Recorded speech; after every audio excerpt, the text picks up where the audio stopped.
हरे कृष्णा, राधे राधे। हम सभी साधक भागवत रत्न प्रहलाद जी का चरित्र श्रवण कर रहे हैं। आज 5वां अध्याय, हिरण्यकशिपु का वृतांत, गर्भ और जन्म।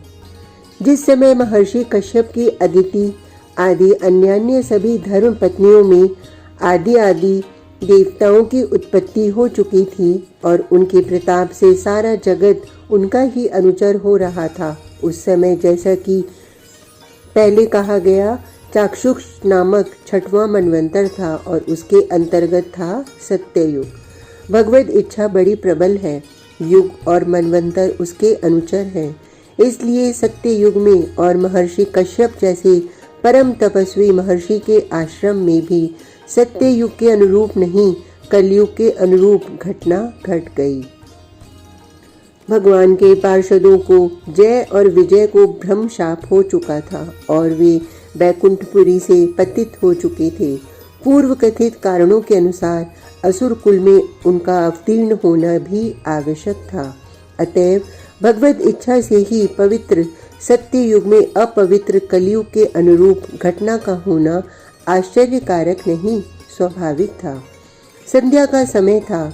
पतिव्रता दिति ऋतु स्नान से निवृत्त हो चुकी थी और महर्षि कश्यप अपनी यज्ञशाला में संध्योपासन करने के लिए प्रस्तुत थे।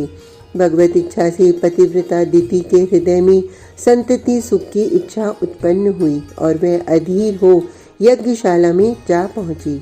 यज्ञशाला में आती हुई धर्मपत्नी को देखकर महर्षि कश्यप के मन में विस्मय उत्पन्न हुआ और मनी मन सोचने लगे, इस समय साध्वी दिति का यहाँ आना अकारण नहीं है। इतने में दिति महर्षि कश्यप के सम्मुख जा पहुंची। पतिव्रता दिति को देखकर महर्षि कश्यप ने कहा, हे सुभगे, इस समय तुम इस यज्ञशाला में कैसे आई और तुम्हारा मुखमंडल मलिन सा क्यों हो रहा है? दिति, प्राणनाथ, आप तो त्रिकालदर्शी हैं, क्या आपसे मेरे आने का कारण छिपा है? भगवान, आप चराचर के जन्मदाता और दूसरे प्रजापति के समान मेरे स्वामी हैं। आपकी कृपा से मेरी समस्त सपत्नियां, मेरी बहुसंख्यक बहनें, पुत्र पौत्रादि संतति सुख से संपन्न हो रही हैं। किंतु मुझ हतभाग्या पर आपने अद्यावधि ऐसी कृपा नहीं की। यद्यपि सपत्नियों के संतति सुख को देख मुझे बहुत दिनों से दुख हो रहा था और उनके अतुल पराक्रम एवं सुख को देखकर मन में जलन सी हो रही थी, तथापि लज्जा और भयवश मैंने अद्यावधि आपसे कुछ भी नहीं कहा था। किंतु इस समय मैं अधीर हो रही हूँ और मेरी प्रार्थना यही है कि आप मुझ पर कृपा करें और मुझे भी संतति सुख का सौभाग्य प्रदान करें। कश्यप जी कहने लगे, हे प्राण प्रिय, तुमने जो कुछ कहा उसको मैं प्रथम ही से जानता था। स्त्रियों का सपत्नी व्यवहार मुझसे छिपा नहीं। मैं चाहता हूँ कि तुम भी अपनी बहनों और सपत्नियों के समान ही पुत्र पौत्रादि सुख से संपन्न हो जाओ, किंतु समय पर। शीघ्र ही ऐसा समय आने वाला है कि तुम्हारा यह आंतरिक खेद मिट जाएगा और मनोरथ पूर्ण होगा। इस समय मैं संध्योपासन करने जा रहा हूँ, तुम भी जाकर अपना कार्य करो, भगवान तुम्हारा मनोरथ पूर्ण करेंगे। दिति ने कहा, जीवन आधार, हे स्वामिन, आपकी आज्ञा मुझे शिरोधार्य है, किंतु आज ही मैं ऋतु स्नान से निवृत्त हुई हूँ, अतएव आपसे प्रार्थना कर रही हूँ। कश्यप जी कहने लगे, हे सुभगे, धैर्य धारण करो, हम तुम्हारे मनोरथ को पूर्ण करेंगे। जिस स्त्री के द्वारा केवल अर्थ, धर्म और काम ही नहीं, प्रत्युत मोक्ष भी प्राप्त होता है, उस स्त्री के कार्य को कौन ऐसा अज्ञानी है जो श्रद्धा और प्रेम के साथ न करेगा। गृहस्थ जीवन का मुख्य अंग ही गृहिणी है। उसके बिना गृहस्थ आश्रम का पालन करना ही असंभव है और गृहस्थ आश्रम के बिना चारों वर्णों और चारों आश्रमों का काम नहीं चल सकता। गृहस्थ आश्रम के बिना चराचर की सृष्टि नष्ट भ्रष्ट हो सकती है और मानव जीवन व्यर्थ हो जाता है। अतएव कौन ऐसा मूर्ख होगा जो गृहस्थ की मूलभूत अपनी धर्म पत्नी के संतानोत्पादन संबंधी मनोरथ को पूर्ण करने की चेष्टा न करे। हे मानिनी, समस्त श्रेयस कामों के लिए, जिसको अर्धांगिनी कहते हैं, जिस पर अपनी गृहस्थी का सारा भार रखकर अपने आप निश्चिंत होकर संसार में विचरण करते हैं, उसकी इच्छा को पूर्ण करने की कौन चेष्टा न करेगा। किसी भी आश्रम में न जीती जाने वाली दुर्जय इंद्रियों को, उनके विषय रूपी प्रबल शत्रुओं को, जिस धर्म पत्नी की सहायता से, जिसके सहारे पुरुष किले में बैठे हुए किले के स्वामी जैसे अपने ऊपर आक्रमण करने वाले दस्युओं, चोरों और डाकुओं को परास्त करने में समर्थ होते हैं, वैसे ही पराजित करने में सर्वथा समर्थ होते हैं, उसकी कामना को संसार में कौन ऐसा ज्ञानी होगा जो पूर्ण न करे। किंतु जरा ठहरो, 2-1 घड़ी के पश्चात मैं तुम्हारा मनोरथ पूर्ण करूंगा। दिति कहने लगी, हे भगवान, मेरा अपराध क्षमा कीजिए, मैं आपकी शरण आई हूँ। हे नाथ, शरणागत का पालन करना सभी धर्मों में श्रेष्ठ धर्म है, फिर आप जैसे महापुरुषों से अधिक कहना व्यर्थ है। आप तो अंतर्यामी और त्रिकालदर्शी हैं। हे स्वामिन, चाहे त्रैलोक्य के सारे सुख प्राप्त हों, किंतु जो स्त्री अपने प्राण पति से सम्मानित नहीं, उसका संसार में आदर नहीं होता और उसका यश नहीं फैलता।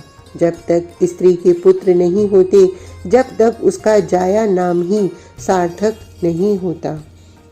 अतएव मैं विनीत भाव से आपके चरणों में प्रार्थना करती हूँ, आप मेरी प्रार्थना स्वीकार करें। कश्यप जी कहने लगे, हे भामिनी, इस समय तुम सपत्नीय द्वेष से विवेक शून्य हो रही हो और संध्या काल की घोर बेला की ओर तुम्हारा ध्यान आकर्षित नहीं होता, किंतु तुम्हारे समान मैं विवेक शून्य नहीं हूँ। अतएव कुछ समय ठहरो। हे प्रियतमे, मैं तुम्हारे उपकारों, तुम्हारी सेवाओं और तुम्हारे अधिकारों को भली भांति जानता और मानता हूँ।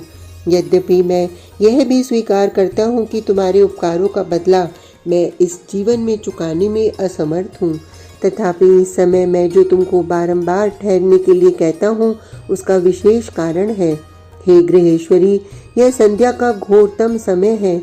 इस काल को शास्त्रकारों ने महाघोरतम कहा है, क्योंकि इस समय भगवान भूतनाथ शंकर अपने भूतगण को साथ ले वृषभ पर सवार हो संसार भर में विचरण करते हैं। शमशान के पवन से विताड़ित धूम्र ज्योति के समान जिनकी बिखरी एवं प्रकाशमान जटाएं शोभायमान है, तथा सुवर्ण के समान सुंदर शरीर में चिता की भस्म से जिनकी शोभा द्विगुणित हो रही है, वे ही तुम्हारे देवर देवादिदेव महादेव अपने चंद्र, सूर्य एवं अग्नि रूपी त्रिनेत्रों से सारे चराचर को देख रहे हैं।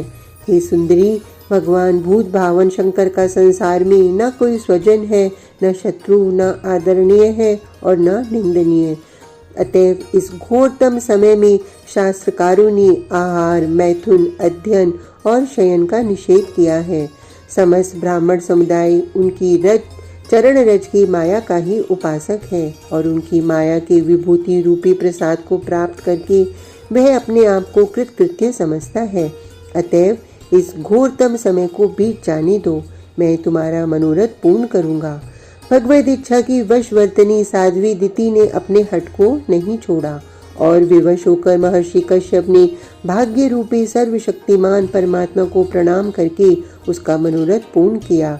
तदंतर महर्षि कश्यप जी ने दिति से कहा, हे कामिनी, तुमने भावी के वशीभूत होकर हठात इस घोरतम संध्या काल में गर्भ धारण किया है।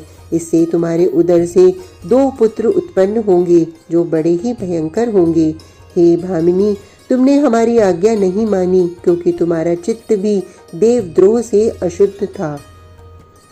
संध्या का घोरतम समय था और सबसे बड़ी भयंकर बात तो यह है कि तुमने अपने हठ से देवादिदेव महादेव का अनादर किया है। अतएव तुम्हारे भावी दोनों ही पुत्र देवद्रोही, विष्णुद्रोही, अधम और अमंगल रूप होंगे और जब उनका उत्पात बढ़ेगा तब साक्षात भगवान लक्ष्मीपति उनको मारेंगे। स्वामी के इन वचनों को सुनकर पतिव्रता दिति ने बड़े ही विनीत भाव से कहा कि हे स्वामिन, मैं अबोध अबला हूँ और काम, क्रोध और द्वेष आदि दोषों की आकर हूँ।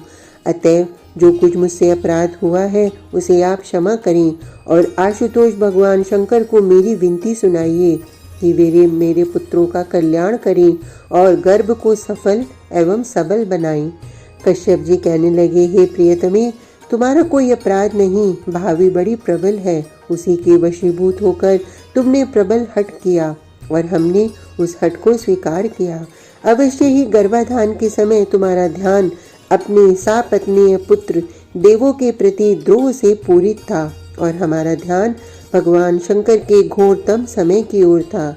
अतएव जो पुत्र होंगे वे देवताओं के घोर शत्रु होते हुए भी भगवान शंकर के अनन्य भक्त होंगे। उनको भगवान लक्ष्मी नारायण अपने हाथों से मारेंगे। यह भी कम प्रसन्नता की बात नहीं। इतना ही नहीं, उन पुत्रों में ज्येष्ठ पुत्र का उत्तराधिकारी तुम्हारा पौत्र होगा। वह परम भागवत और अपने कुल की कीर्ति कौमुदी को तीनों लोक और 14 भुवन में फैलाने वाला होगा। अपने स्वामी की अमृतमयी वाणी सुनकर गर्भवती दिति बड़ी प्रसन्न हुई और उसकी अपने पुत्रों की दुष्ट प्रकृति की भावी चिंता मिट गई। गर्भाधान होने के समय से ही संसार भर में न जाने कितने अपशकुन होने लगे। देवताओं को भय प्रतीत होने लगा और दिति को भी तरह तरह के भयावह स्वप्न दिखाई देने लगे। साधारण समय से बहुत अधिक दिनों के पश्चात दक्ष दुहिता सती दिति के 2 पुत्र उत्पन्न हुए। पहले हिरण्याक्ष, उसके पश्चात हिरण्यकशिपु का जन्म हुआ। शास्त्र अनुसार गर्भ की ज्येष्ठता के कारण हिरण्यकशिपु ही ज्येष्ठ माना गया, किंतु लौकिक दृष्टि से लोग हिरण्याक्ष को ज्येष्ठ मानने लगे। जिस समय ये दोनों हिरण्याक्ष और हिरण्यकशिपु पृथ्वी पर गिरे, उस समय तीनों लोक और 14 भुवन कांप उठे। दिव्य, आंतरिक्ष और भौतिक अपशकुन होने लगे। स्वर्ग में इंद्र का सिंहासन हिल गया और देवताओं में भयंकर हलचल मच गई। तरह तरह के अमंगल सूचक उत्पातों और अपशकुनों को देखकर लोग विश्व विप्लव का सा भविष्य अनुमान करने लगे। ऐसी भयंकर परिस्थिति को देखकर उनकी माता दिति के हृदय में बड़ा ही त्रास उत्पन्न हुआ और सोचने लगी कि हे भगवान, क्या अनर्थ होने वाला है। क्या मेरे गर्भ से उत्पन्न ये पुत्र द्वय संसार के सचमुच त्रासक, अपने कुल की मर्यादा के नाशक और देवद्रोही होंगे। दिति को चिंतित देख महर्षि कश्यप ने दोनों पुत्रों के पूर्व जन्म की कथा के साथ सारे रहस्य का उद्घाटन किया। तब उसकी चिंता दूर हुई। स्नेहमयी माता अपनी स्वभाव की दयालुता वत्सलता के अनुसार पुत्रों के पालन पोषण में लग गई। महर्षि कश्यप ने पुत्रों के यथा समय समस्त संस्कार विधि पूर्वक करवाए। नामकरण संस्कार के समय ज्येष्ठ पुत्र का नाम हिरण्यकशिपु और छोटे का नाम हिरण्याक्ष रखा गया। दोनों ही बड़े प्रतापी और पराक्रमी प्रतीत होने लगे। स्नेह स्नेह हिमालय के समान दीर्घ एवं कठिन काय होकर दोनों बढ़ने लगे और इन दोनों ऋषि कुमार दैत्यों के आतंक से सारे मर्त्य लोकवासी आश्चर्यान्वित और देवलोकवासी भयभीत हो गए। आज का प्रसंग इतना ही। कल तक के लिए हरे कृष्णा, राधे राधे।